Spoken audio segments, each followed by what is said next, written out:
स्वागत है आपका इंश्योर सिविल सर्विसेज पर। मेरा नाम है सौरभ यादव और आज के लेक्चर में हम लोग जीएस पेपर 3 के अंतर्गत पढ़ेंगे डिजिटल एग्रीकल्चर के बारे में। जीएस पेपर 3 के अंतर्गत आपको 3 लेक्चर ऑलरेडी दिए जा चुके हैं। पहले लेक्चर में हम लोग FCI, food corporation of India, PDS, TPDS, इन सब के बारे में हम लोग अध्ययन कर चुके हैं। दूसरे लेक्चर में हम लोग फूड प्रोसेसिंग इंडस्ट्रीज़ के बारे में पढ़े हैं। तीसरे लेक्चर में हम लोगों ने भारत में लैंड रिफॉर्म्स जो हुए हैं, भारत में भूमि सुधार जो हुए हैं, उन सब के बारे में हम लोगों ने अभी देखा। आज का लेक्चर जो है एग्रीकल्चर सेक्टर से रिलेटेड है। यहाँ पर हम लोग पढ़ेंगे डिजिटल एग्रीकल्चर के बारे में। उसको पढ़ने से पहले हम थोड़ा जान लेते हैं कि इंडियन इकोनॉमी के बारे में, कि इंडियन इकोनॉमी को क्लासिफाई करें तो पहले होता है प्राइमरी सेक्टर, फिर सेकेंडरी सेक्टर होता है, फिर टर्सरी सेक्टर होता है। तो प्राइमरी सेक्टर के अंतर्गत एग्रीकल्चर और एलाइड सेक्टर आता है, मतलब एग्रीकल्चर और उससे जुड़े हुए सेक्टर की बात होती है। सेकेंडरी सेक्टर मतलब इंडस्ट्री की बात होती है, मैन्युफैक्चरिंग सेक्टर की बात होती है। तो बहुत सी चीज़ें इसके अंतर्गत आती हैं। टर्सरी सेक्टर यानी सर्विस सेक्टर की बात होती है। ठीक है, जब भारत देश आज़ाद हुआ था उस वक्त एग्रीकल्चर सेक्टर का योगदान जो था 50% से ऊपर था भारत की जीडीपी में।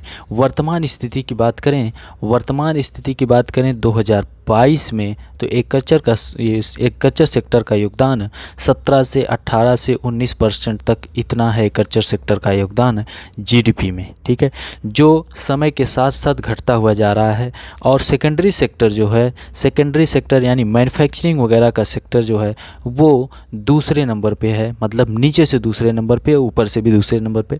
टर्सरी सेक्टर का योगदान जो है 50% से ऊपर जा चुका है। ओके, सबसे बड़ी समस्या भारत के साथ ये है, एक सेकेंड पेन चेंज कर लेते हैं, ब्लैक पेन लेते हैं। सबसे बड़ी समस्या भारत के सामने ये है कि भारत की अर्थव्यवस्था जो है प्राइमरी सेक्टर यानी एग्रीकल्चर के बाद सेकेंडरी यानी इंडस्ट्री का जो है एग्रीकल्चर के बाद इंडस्ट्री में ज़्यादा ग्रोथ नहीं देखने को मिली है। टर्सरी सेक्टर जो है सर्विस सेक्टर बहुत तेज़ी से बढ़ा है। ओके, इसीलिए एग्रीकल्चर सेक्टर का योगदान अगर 17% है तो यहाँ पर कार्य करने वाले लोगों की संख्या लगभग कह सकते हैं कि 50% लोगों को रोज़गार पैदा कर रहा है, सिर्फ और सिर्फ एग्रीकल्चर और एलाइड सेक्टर। इंडस्ट्री का योगदान भारत की जीडीपी में कम है। टर्सरी सेक्टर यानी सर्विस सेक्टर की बात करें तो सर्विस सेक्टर 50% से ऊपर जा चुका है, 50% से ऊपर जा चुका है। और कितने लोगों को रोज़गार पैदा कर रहा है? मुश्किल से 20 से 25% लोगों को रोज़गार पैदा कर रहा है टर्सरी सेक्टर। ओके, तो प्राइमरी, सेकेंडरी और टर्सरी सेक्टर तीनों की बात करें तो सबसे ज़्यादा इस समय कंट्रीब्यूशन जो कर रहा है सर्विस सेक्टर कर रहा है। सर्विस सेक्टर में जीडीपी में तो योगदान ज़्यादा है, लेकिन एम्प्लॉयमेंट की बात करें, रोज़गार की बात करें तो बहुत कम है। जहाँ पर बहुत कम, जैसे प्राइमरी सेक्टर यानी एग्रीकल्चर सेक्टर जो जीडीपी में बहुत कम योगदान दे रहा है, लेकिन वहाँ पर कार्य करने वाले लोगों की एम्प्लॉयमेंट की बात करें तो बहुत ज़्यादा है। और जब योगदान कम है जीडीपी में तो मतलब कि पैसा भी लोगों के पास कम होगा। एक ही खेत में हमने आपको बताया कि भारत में सबसे बड़ी समस्या है डिसगाइज्ड एम्प्लॉयमेंट, प्रच्छन्न बेरोजगारी है। एक खेत में जहाँ पर एक आदमी अकेले खेती करके काम कर सकता है, वहाँ पर 5 लोग यानी पूरा परिवार लगा हुआ है काम करने के लिए। तो जो भी इनकम होगी 5 लोगों में डिवाइड करेंगे तो बहुत ही कम हो जाएगी इनकम। ठीक है, तो सबसे बड़ी समस्या भारत के साथ यही है कि हमारे यहाँ इंडस्ट्री इतना तेज़ी से ग्रो नहीं हो पाई है जितना तेज़ी से हमारा सर्विस सेक्टर ग्रोथ हो चुका है। डेवलप्ड कंट्रीज़ यानी यूएसए वगैरह की अगर हम बात करते हैं तो primary sector, agriculture sector, primary, secondary और टर्सरी सेक्टर की बात करें तो सबसे पहले प्राइमरी सेक्टर की ग्रोथ हुई, फिर उसके बाद इंडस्ट्री यानी सेकेंडरी सेक्टर की ग्रोथ हुई, फिर टर्सरी सेक्टर की ग्रोथ हुई। प्राइमरी सेक्टर में यूएसए वगैरह की बात करें तो हमने एक दिन आपको उत्तर प्रदेश के लेक्चर में बताया था कि 8% जो है एग्रीकल्चर सेक्टर का योगदान है यूएसए की जीडीपी में, और कार्य करने वाले लोगों जो हैं वो 2% है। 2% लोग 8% में योगदान दे रहे हैं। और भारत में क्या है, 17 से 18% तक योगदान हो रहा है और कार्य करने वाले लोगों की संख्या 50% से ऊपर है। तो सबसे बड़ी समस्या भारत में यही निकल के उभरी है। हमारा जो मैन्युफैक्चरिंग सेक्टर है वो भी बहुत तेज़ी से ग्रोथ नहीं कर पा रहा है। फूड प्रोसेसिंग सेक्टर बहुत तेज़ी से ग्रो नहीं हो पा रहा है। और भी इंडस्ट्री जो लगनी चाहिए, जिस प्रकार से एम्प्लॉयमेंट जनरेट होना चाहिए, खेत में जो लोग काम करने वाले हैं उनको एम्प्लॉयमेंट दिया जा सके इंडस्ट्री वगैरह में, वो नहीं हो पा रहा है। सबसे बड़ी समस्या भारत के साथ यही उभर कर सामने आ चुकी है। ठीक है। तो यहाँ पर बात होगी डिजिटल एग्रीकल्चर की। तो डिजिटल एग्रीकल्चर का मतलब ये नहीं है कि हम लोग अपने फ़ोन से डाउनलोड कर लेंगे सब्जियाँ, हम लोग ऑनलाइन तरीके से खेती करेंगे। ऐसा नहीं है कि हम लोग अपने टैब में, अपने लैपटॉप में, कंप्यूटर में, फ़ोन में खेती करेंगे, ऐसा नहीं है। हम इसका इन सब टेक्नोलॉजीज़ का यूज करेंगे अपनी खेती करने के लिए। जैसे कि सर्वे ड्रोन्स का यूज किया जाएगा, सर्वे ड्रोन्स वगैरह यूज होंगे। साथ ही साथ बायोटेक्नोलॉजी का भी इसमें यूज होगा। बायोटेक्नोलॉजी आपके उसमें है, मतलब सिलेबस में है बायोटेक्नोलॉजी। जीएस पेपर 3 में ही साइंस एंड टेक्नोलॉजी के अंतर्गत बायोटेक्नोलॉजी का यूज है। बायोटेक्नोलॉजी का यूज जैसे वर्तमान समय में बीटी कॉटन आप लोगों ने सुना ही है, बीटी कॉटन बायोटेक्नोलॉजी का ही एक प्रोडक्ट कह सकते हैं। तो बायोटेक्नोलॉजी के अंतर्गत एक आता है green biotechnology. Green biotechnology, green biotech के अंतर्गत जो है कि ये एग्रीकल्चर में यूज होता है। एग्रीकल्चर में कैसे यूज होगा कि बायो फर्टिलाइज़र्स का नए तरह के बायो फर्टिलाइज़र्स बनाए जा सकते हैं, बायो पेस्टिसाइड्स बनाए जा सकते हैं। ठीक है, बहुत सी क्राफ्ट्स बनाई जा सकती हैं, जैसे ड्रॉट रेसिस्टेंट क्राफ्ट्स, मतलब सूखे की स्थिति में ऐसी फसलें बनाई जा सकती हैं इससे कि सूखे की स्थिति में भी उसका उत्पादन किया जा सके। Okay, HYV varieties, high yielding varieties जो होती हैं, हाइब्रिड वैरायटी बोलते हैं, उनको बनाया जा सकता है। पेस्ट रेसिस्टेंट्स जो हों, जैसे कि बीटी कॉटन है, ठीक है, सबसे बेस्ट एग्जाम्पल है। ठीक है, तो ये सब बायोटेक्नोलॉजी का यूज हो सकता है।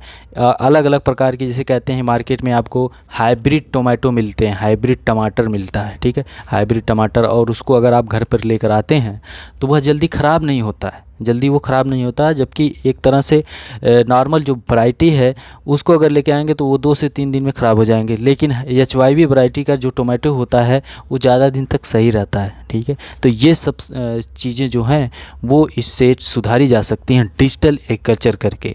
ठीक है, लेकिन भारत में बहुत बड़ी समस्या ये है कि सभी लोग, भारत की बहुत सी पॉपुलेशन है, मतलब आप कह सकते हैं कि भारत में 80% से ऊपर ऐसी जनसंख्या है जो डिजिटल रूप से चीज़ें सही तरीके से यूज नहीं कर सकती, डिजिटल तरीके से हम लोग प्रयोग नहीं कर सकते हैं। ऐसी समस्या है क्योंकि भारत के लोग स्किल्ड उतने नहीं हैं कि इन सब का सही तरीके से अपने कृषि में यूज कर सकें। भारत के लोगों के पास ऐसे इतना इनकम भी नहीं है कि इन सब चीज़ों को खरीद सकें। तो ये सब जो चीज़ें हैं सब हम आगे देखते हैं और अच्छे तरीके से चलिए आप समझते हैं। ठीक है, चलिए आगे बढ़िए। अब जल्दी ही अभी हाल में कृषि और किसान कल्याण मंत्रालय ministry of agriculture and farmer welfare ने डिजिटल कृषि को आगे बढ़ाने के लिए निजी कंपनियों के साथ MOU समझौता साइन किया है, मेमोरेंडम ऑफ अंडरस्टैंडिंग साइन किया है। ये पायलट परियोजनाएं डिजिटल कृषि मिशन का हिस्सा हैं और राष्ट्रीय किसान डेटाबेस पर आधारित होंगी, जिसमें पहले से ही मौजूद राष्ट्रीय योजनाओं का उपयोग करने वाले 5.5 करोड़ किसान शामिल हैं। ओके, डिजिटल एग्रीकल्चर है क्या? डिजिटल एग्रीकल्चर जो है, digital agriculture is use of ICT, information and communication technology and data ecosystem to support the development and delivery of timely targeted information services to make farming profitable and sustainable while delivering safe, nutritious and affordable food for all। ठीक है, लक्षित सूचना और सेवाओं के विकास और वितरण को समर्थन दिया जाएगा। कैसे? ICT इंफॉर्मेशन एंड कम्युनिकेशन और डेटा पारिस्थितिकी तंत्र का यूज करके, जो सभी के लिए सुरक्षित, पौष्टिक और किफ़ायती भोजन प्रदान करने हेतु खेती को लाभदायक और टिकाऊ बनाने के लिए ज़रूरी है। ओके, एग्जाम्पल के तौर पर देख सकते हैं कृषि जैव प्रौद्योगिकी, Agriculture biotechnology is a range of tools including traditional breeding techniques that alter living organisms or parts of organisms to make or modify products, improve plant or animals or develop microorganisms for specific agricultural uses। क्या?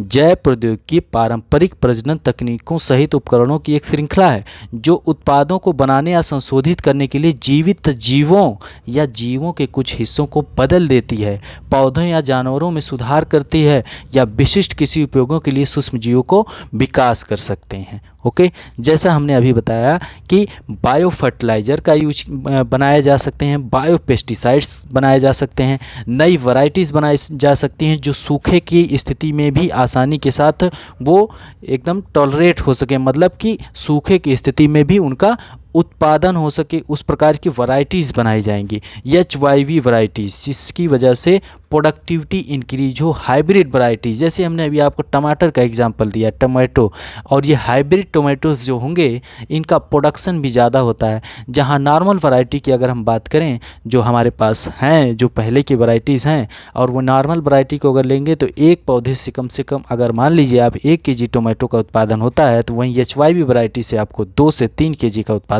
होगा। Okay, अब है दूसरी चीज़ है कि सटीक कृषि, precision agriculture एक दृष्टिकोण है जहां कृषि वानिकी, इंटरक्रॉपिंग, फसल रोटेशन इत्यादि जैसी पारंपरिक खेती तकनीकों की तुलना में बढ़ी हुई औसत उपज प्राप्त करने के लिए इनपुट का सटीक मात्रा में उपयोग किया जाता है। ठीक है, इनपुट का मतलब कि intercropping, agro forestry, crop rotation किया जाएगा, क्योंकि इनपुट कितना फर्टिलाइज़र आपको चाहिए, कितने वाटर की आवश्यकता है, कितना पानी देना चाहिए, किस प्रकार की फसलें उगाई जानी चाहिए, किस प्रकार की मिट्टी है आपके यहाँ कि वहाँ पर किस प्रकार की फसलें बहुत अच्छे तरीके से वहाँ पर फसलों का उत्पादन हो सकता है। तो इन सब चीज़ों को प्रिसीजन एग्रीकल्चर, ये सब कैसे होगा? अगर हम प्रॉपर सही तरीके से ड्रोन्स वगैरह का यूज करें, प्रॉपर मॉनिटरिंग करें। अगर प्रॉपर मॉनिटरिंग करते हैं, जिस प्रकार से आज की डेट में क्लोज डोर फार्मिंग हो रही है, जिसको कह सकते हैं कि ग्रीन हाउस फार्मिंग जो कहा जाता था, तो पूरे तरीके से आज की डेट में भारत में की जा रही हैं। ऐसे पूरा पैक कर देते हैं, खेती अगर 2-3 बीघा है तो इस प्रकार से पैक कर देंगे। बाहर के इन्वायरमेंट से कोई मतलब नहीं है, बाहर आंधी आए, तूफान आए, बारिश हो, धूप हो, उन सबको मेंटेन करने के लिए प्रॉपर सही तरीके, भारत के कुछ लोग हैं, कुछ मतलब इंजीनियर्स भी इसमें लगे हुए हैं, कुछ लोग इसमें बहुत अच्छे तरीके से खेती कर रहे हैं। आप लोग यूट्यूब पे सर्च करेंगे तो आपको ज़रूर मिलेगा कि प्रॉपर सही तरीके से मॉनिटर कर रहे हैं यहाँ पर, किस प्रकार की खेती करनी चाहिए, किस प्रकार कितना टेम्परेचर होना चाहिए, कितनी पानी की आवश्यकता है, कितने फर्टिलाइज़र की आवश्यकता है। ठीक है, तो मान लीजिए अगर नॉर्मल खेती हो रही है तो पूरे खुले में अगर खेती हो रही है तो बारिश होती है, तो बारिश की वजह से बहुत ज़्यादा नुकसान हो जाता है। और यहाँ पर क्या है, बारिश वगैरह को भी मेंटेन कर दिया जाता है कि बारिश का पानी कहीं से इधर से निकल जाएगा। और टेम्परेचर अगर ज़्यादा हो जा रहा है, मई जून के महीने में अगर टेम्परेचर हाई हो रहा है तो यहाँ पर टेम्परेचर मेंटेन रखते हैं। तो ये सब चीज़ें करके अलग अलग प्रकार की आप देख सकते हैं कि भारत में अगर आप दिल्ली वगैरह में हैं या फिर कहीं पर हैं तो आप गोभी हर समय प्राप्त कर सकते हैं। लेकिन एक तरह से गोभी की बात करें तो सीजनल है, आपको अक्टूबर से फरवरी मार्च तक मिलेगी। लेकिन इन सब की वजह से ये सब को मेंटेन करके गोभी वगैरह आपको हर समय प्राप्त हो सकती है। ओके, तो इस प्रकार की खेती भारत में हो रही है। चलिए, डेटा मापन, मौसम निगरानी, रोबोटिक्स, ड्रोन प्रौद्योगिकी आदि के लिए डिजिटल वायरलेस प्रौद्योगिकियाँ। Okay, digital wireless technology for data measurement, weather monitoring, robotics and drone technology etc। ये सब यहाँ पर जो भी बात डिजिटल एग्रीकल्चर की हो रही है, अगर यहाँ पर आपके GS पेपर 3 में सीधे सीधे क्वेश्चन आता है तो यहाँ से आप आसानी से यूज कर सकते हैं। यहाँ तक कि आप बायोटेक्नोलॉजी के सेक्शन में भी ये सब यूज कर सकते हैं। और साथ ही साथ अगर एसए में एग्रीकल्चर से रिलेटेड कुछ आता है तो वहाँ पर ये सब चीज़ें आप आसानी के साथ यूज कर सकते हैं, किस प्रकार से प्रोडक्टिविटी बढ़ाई जा सकती है और बाकी इसके सामने इश्यूज़ क्या हैं वो सब भी हम लोग देखते हैं। बेनिफिट्स इससे क्या होगा, लाभ क्या होंगे। कृषि उत्पादकता को बढ़ाता है, इंक्रीज एग्रीकल्चर प्रोडक्टिविटी सीधे सीधे बढ़ेगी। प्रिवेंट सॉइल डिग्रेडेशन, जैसे अभी वर्तमान समय में चल रहा सॉइल हेल्थ कार्ड। ओके, तो जब फर्टिलाइज़र सही तरीके से यूज होगा तो क्या होगा कि प्रिवेंट सॉइल डिग्रेडेशन, सॉइल का डिग्रेडेशन जो है, मिट्टी का क्षरण जो है उसको भी रोकेगा। आज की डेट में बहुत बड़ी समस्या है कि फर्टिलाइज़र पर सब्सिडी दी जाती है, इसलिए किसानों को पता नहीं है, ज़्यादा फर्टिलाइज़र भी अपने खेतों में उपयोग करते हैं जिसके कारण मिट्टी भी ख़राब होती है। मिट्टी के ख़राब होने की वजह से वाटर भी ख़राब हो रहा है, बारिश होगी तो इस मिट्टी में फर्टिलाइज़र ज़्यादा है तो पानी के साथ बहते हुए चला जाएगा तालाब में, वहाँ पर यूट्रोफिकेशन की समस्या आ जाएगी। यूट्रोफिकेशन आप लोग जानते होंगे, न्यूट्रिएंट इनरिचमेंट हो जाता है, न्यूट्रिएंट इनरिचमेंट हो जाता है। इसकी वजह से क्या होता है, न्यूट्रिएंट इनरिच हो जाता है तो क्या होता है कि ब्लू ग्रीन एल्गी बहुत ज़्यादा बढ़ जाते हैं, डिजॉल्व्ड ऑक्सीजन कम हो जाती है, बीओडी सीओडी वाली समस्या आ जाती है, बीओडी सीओडी वाली समस्याएं आपको देखने को मिलती हैं। तो एक तरह से फर्टिलाइज़र यूज हो रहा है यहाँ पर, और इसका किस प्रकार से इफ़ेक्ट हो रहा है आप देख सकते हैं। ओके, तो ये सब चीज़ें हैं।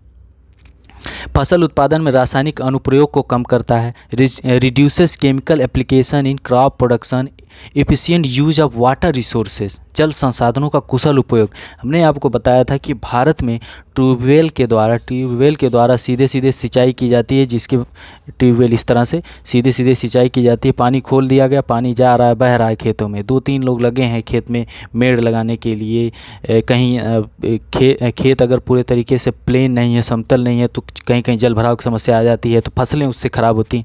लेकिन वहीं पर अगर सही तरीके से टेक्नोलॉजी यूज होती है, जैसे कि एक होता है इरिगेशंस, नई इरिगेशन टेक्नोलॉजी यूज होगी, रेन वाटर हार्वेस्टिंग करते हैं कि इससे रेन करवाते हैं।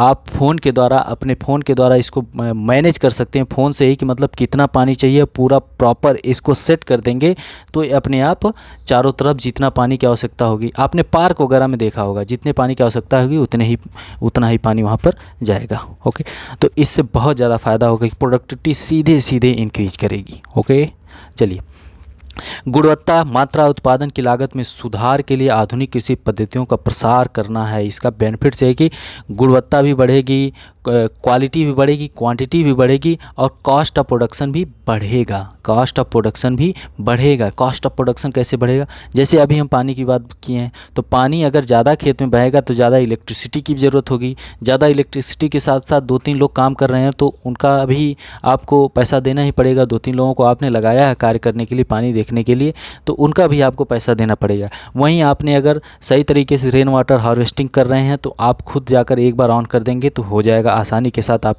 खेतों में सिंचाई कर सकते हैं।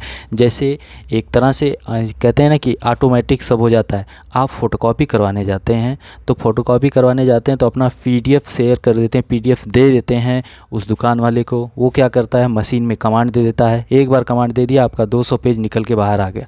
ओके, ऐसा तो नहीं है कि बार बार उसको, अगर आप चाहते हैं इस प्रकार से आपकी कॉपी है उसको फ़ोटोकॉपी कराना चाहते हैं तो उसमें समय लगता है। अगर आपका PDF है तो एक बार में काम हो जाता है। मतलब उसने कमांड दे दी, उसी प्रकार से यहाँ पर कमांड आप दे देंगे एक बार कि इतना पानी इतना वो करना है, तो ये हो जाएगा, आसानी के साथ सिंचाई हो जाएगी।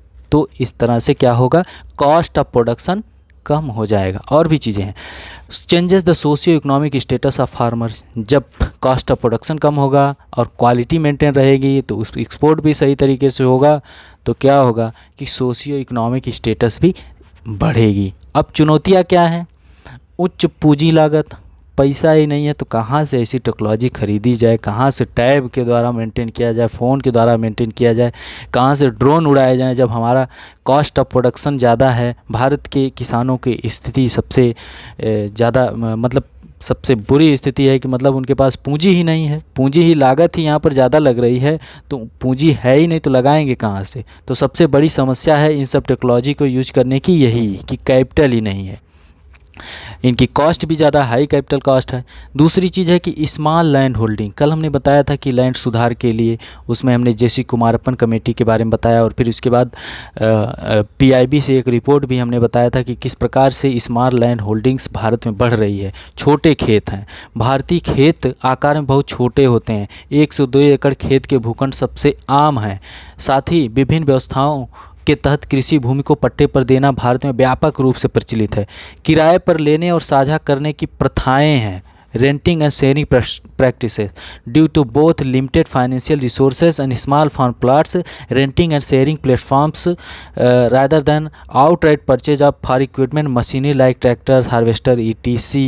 ओके, तो रेंटिंग और क्या बोलते हैं, रेंटिंग एंड शेयरिंग प्रैक्टिसेस ज़्यादा हैं। मान लीजिए आप एक गांव के हैं, आपके पास ट्रैक्टर है, तो आपके पास ट्रैक्टर है लेकिन ट्रैक्टर के साथ साथ और भी इक्विपमेंट जो मशीनरीज होती हैं ज़रूरत होती है आपको। जैसे आपको हार्वेस्टर चाहिए, आपके पास नहीं है तो रेंटिंग और शेयरिंग चलती रहेगी। रेंट पे लेते हैं तो लोग मड़ाई वगैरह करते हैं गेहूं की। इलिटरेसी इन रूरल एरियाज़, ग्रामीण क्षेत्र में निरक्षरता है, इलिटरेट हैं लोग तो कैसे चलाएंगे, किस प्रकार से टैब का यूज करके इस सब टेक्नोलॉजी का प्रयोग करेंगे।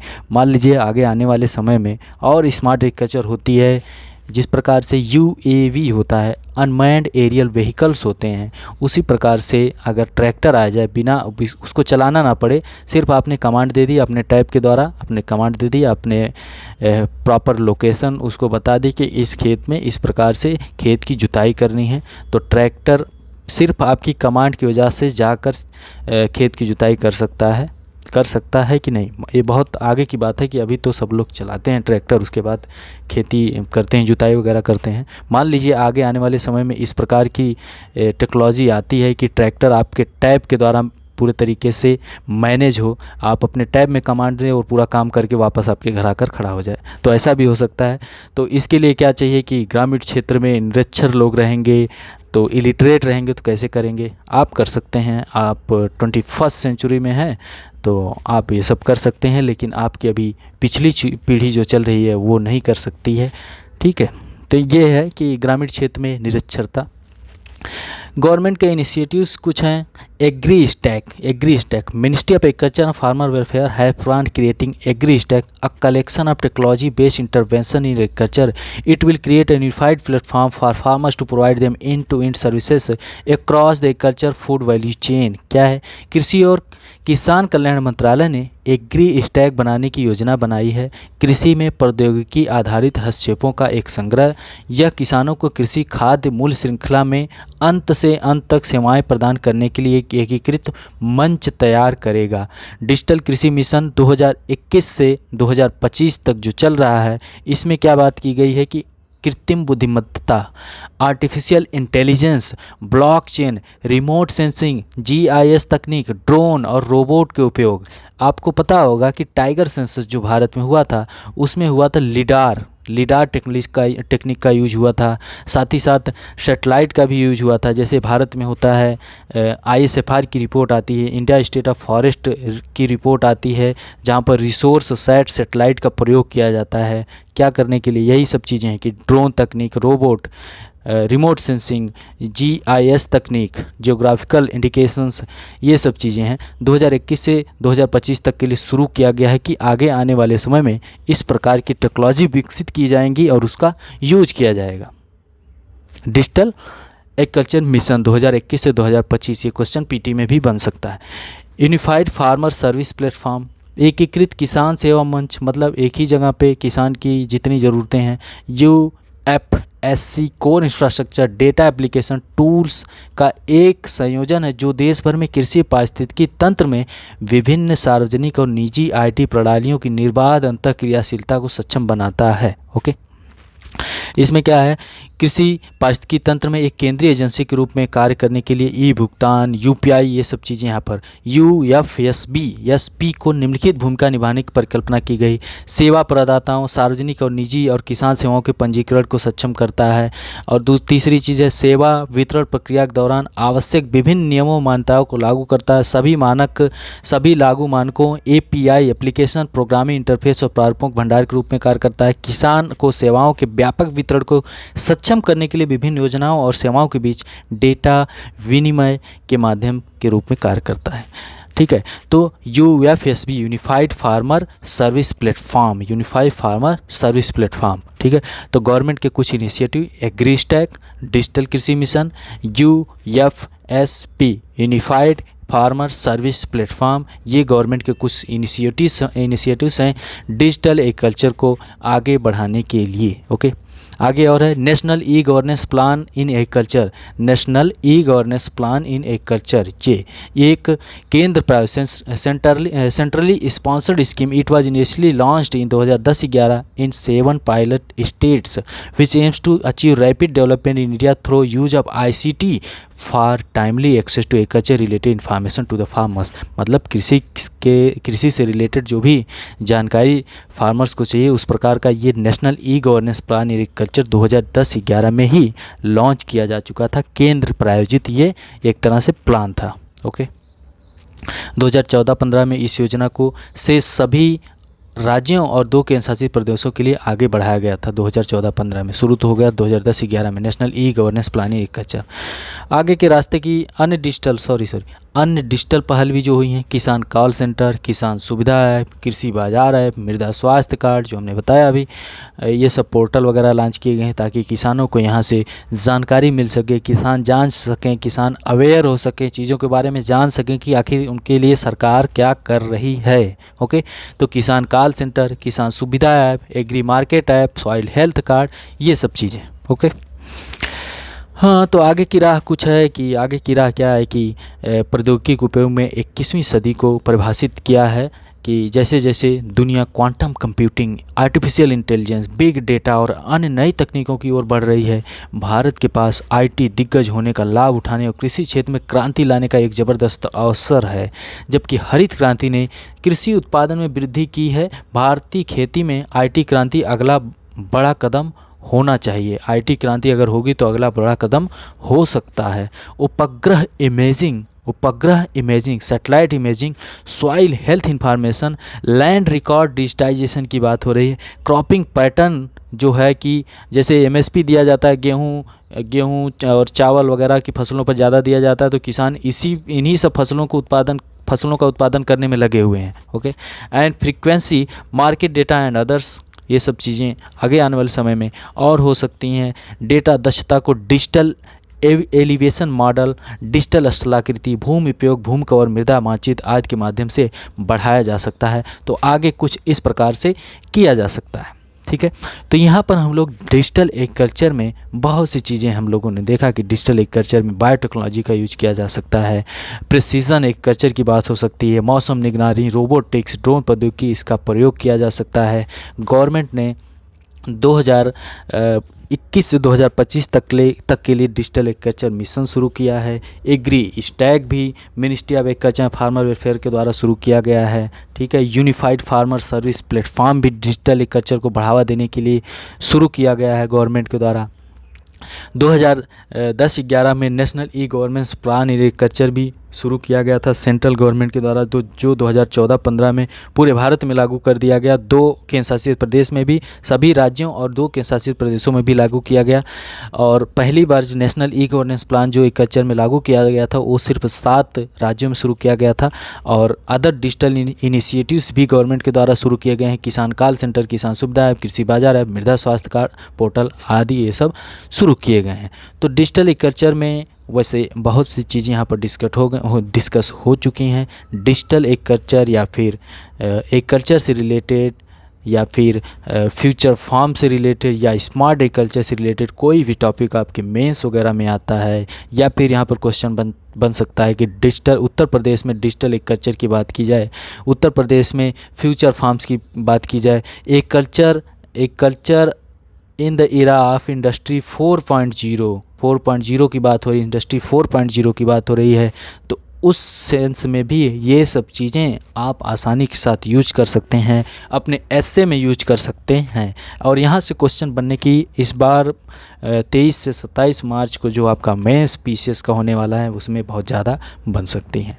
तो आज के लिए इतना ही, मिलते हैं अगले लेक्चर में आपके साथ कुछ और अच्छे टॉपिक्स उत्तर प्रदेश के कुछ अच्छे और टॉपिक जो GS पेपर 3 में आपके उसको लेकर आपके सामने प्रस्तुत होंगे। बहुत बहुत धन्यवाद।